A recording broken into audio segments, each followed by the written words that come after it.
We're going to talk about writing, ratios, and proportions. Okay, a ratio uses division to compare two quantities. You can write the ratio of two quantities, A over B, where B is not equal to 0. You can't have 0 on the bottom. Okay? You can write them three ways.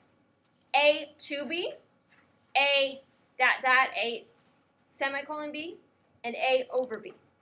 Each ratio is read the ratio of A to B. Ratios should be written in the simplest form. That means it's going to be a fraction, so you got to reduce it. Okay? A proportion is an equation that states that two ratios are equivalent to each other. They're equal. So we're going to talk about writing some ratios. All right, a volleyball team plays 14 matches at home and 10 away.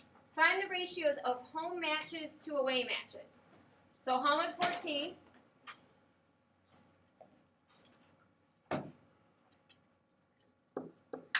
Away is 10. Find the ratio of home matches to all matches. So what would that be? 14 over 24. Good. Okay, those are ratios. Any questions about how to set those up? Feel pretty confident? Now, are these ratios in the simplest form? No, so we'd have to reduce them. What goes into both 14 and 10 evenly? 2. So we get 7 fifths. What about 14 over 24? 2 again? So 7 twelfths. Good. Those are ratios in the simplest form. All right, let's solve this proportion. We've got 11 over 6 equals x over 30. Do you guys remember how to do this? Yes, Kai? Divide 30 by 6. Cross multiply. Cross multiply. Good job. So we go 6 times x is 6x. 30 times 11. I can't do it in my head.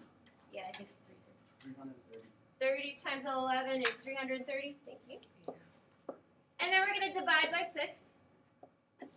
And we get x equals 55. Thank you. Any questions about cross multiplication? We're going to do more of that for the next section. Yes?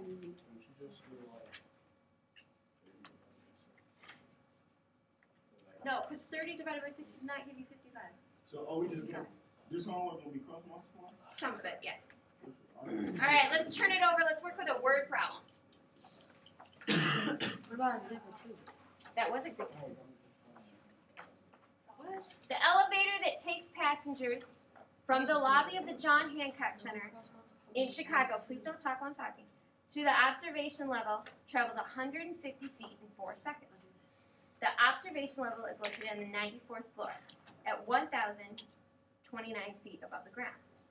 Find the time it takes the elevator to travel from the lobby to the observation level. Okay. The elevator that takes a passenger from the lobby of the John Hancock Center in Chicago to the observation level travels 150 feet in 4 seconds. That's kind of fast. Okay? So we know for 150 feet, it takes us 4 seconds, right? We want to go 1,029 feet, and we want to know how many seconds that takes. Do you see how I did feet over seconds and feet over seconds? And then we're going to cross multiply. We get 150x equals 1029 times 4, 4,116. And then we divide both sides by 150. And we get x equals 27.44 seconds. Okay? So as long as you do feet over seconds and feet over seconds, it'll work when you set up your cross multiplying. If I had done feet over seconds equals seconds over feet, you would get the wrong answer. So just make sure you set them up right.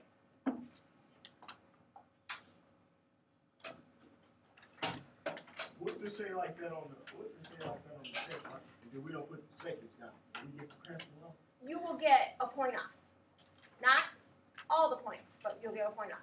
So you got to put the units, we call it. It's important in real life. All right, ladies and gentlemen.